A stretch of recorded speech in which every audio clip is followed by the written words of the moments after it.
नमस्कार जय जगन्नाथ आपण मानक स्वागत राजश्री फ्लेवर लैब को चलते। आज आम बनइबा जह्नीर गोटे नुआ रेसिपीटे बनइबा बहुत बढ़िया लगे यम्मी लगे रुटी सहित बहुत बढ़िया डायबिटीज लोक मानी तो आहरी बढ़िया हेल्दी रेसिपीटे चलतु बनइबा। मुझे जह्नी नहीं देखूँ जह्नी की आम कौन करवा ऊपर आराम से अल्प अल्प चोपा काढ़ी पूरा बिल्कुल भी काढ़े आमर चोपा बेसी रहिले भी खराब नुह बिना एमती चोपा न काढ़ी भी बनइले भी बनाती चलो। तो आमे किंतु एथिरे अल्प अल्प टिके एमती चोपा काढ़ी नबा। चोपा काढ़ी की आमे ताको कौन करवा ना छोट छोट पीसेस रे काटी नबा। एमती मझिरु 2-3 पीस काटी की लंबा लंबा पीसेस रे एमती काटी नबा। आपण मानकु जदि मोर रेसिपी पसंद आसुची ताहले लाइक शेयर सब्सक्राइब करने को बिल्कुल भी भूलिबेनी। एमती आमे सब काटी नबा। सबतक काटी नेले आपको आम परिष्कार के धोई नबा। आपन जदि चाहिए आलू भी पकई पारे किंतु मुझे आलू पकाउनी मसूर डाली की अल्प मु बतुरेकी धोईकी रखी। मुझे रसुण नहीं कंचा लंका देती जो सुखिला नड़ियाटा मसला प्रयोग कराए ताकू आम कोरिकी नहीं मु। तो आम कौन करवा को लंका देदबा रसुण देदबा नड़िया देदबा ताकू आम इथे आम जीरा देचे मधुरी देचे आ गोटे चामच ये धनिया देचे ताकू आम मिक्सर जार एमती दरदरा पेस्ट बने आनिबा। गोटे पियाज को मुझे चुना चुना कर एमती काटी रखी। कड़े गरम करवा से आम ऑयल दबा आपण हिसाब रे सोरिष तेल भी देले भल। तो मुझे रिफाइन तेल देची तो तेल देदबा। तेल गरम हेले से टिके सोरिष पकई नबा। सोरिष टिके फुटी आसिले आम से कड़ी पत्ता देदबा माने भृषंग पत्र देदबा। से भृषंग पत्रर फ्लेवरटा बहुत भल आसीबो। भृषंग पत्र देकी आम पियाज जो काटिकी रखिते ताकू भी देदबा। ताकू भल से टिके एमती भाजी नबा 2-3 सेकेंड एमती भाजी नबा। आमे जो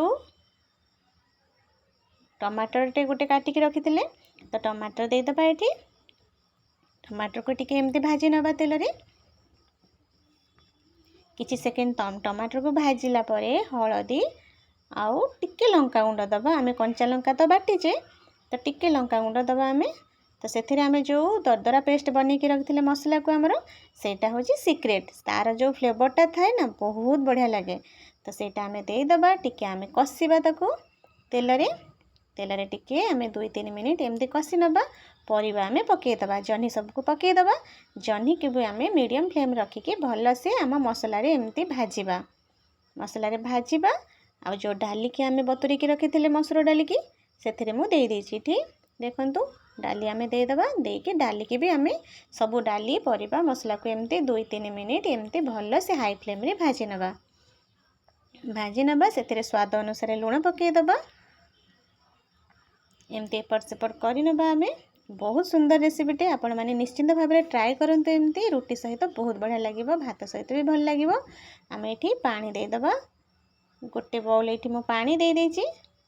आमे कौन करवा ना डालीटा ये आमर अधिका सिझबनी परिबा जेमती सिझीजिव माने डालीटा आम अधा अधा माने गोटा गोटा रहिबो किंतु पूरा सिझीथबा। आम कभर करदबा 10-15 मिनिट पर देखिबा खोलिकी देखंतु 10-15 मिनिट पर आमर परिबा भी बढ़िया से सिझी जाइछि। देखंतु डाली भी आमर सिझी जाइछि किंतु गोटा गोटा अछि। बेसी सिझी गले डाली बिल्कुल भी भल लागिबनी। तो डाली जेमती गोटा गोटा देखा जाउथिबो किंतु पूरा सिझीथिबो एमती आमर सिझी जाइछि। आपण चाहिले एमती भी रखि परिबे आउ टिके पानी भी आमे मारी परिबे। तो देखंतु केते सुंदर भाव में बनी जाला ना हमर। और ये रेसिपीटा सत कहूँ बहुत यम्मी लगे बहुत टेस्टी लगे। आपण माने निश्चित भाव में ट्राए करेंगे।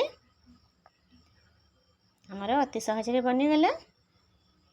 एथिरे आपण माने आलू भी पकई पारे किंतु आलू न पकईले बहुत बढ़िया लगे। डायबिटीज लोक मानक पई बहुत बढ़िया तांको बहुत टेस्टी भी लगे बहुत बढ़िया लगे समस्त को भल लगे। तो आपण माने भी एमती ट्राए करंतु। मु रहुची जय जगन्नाथ।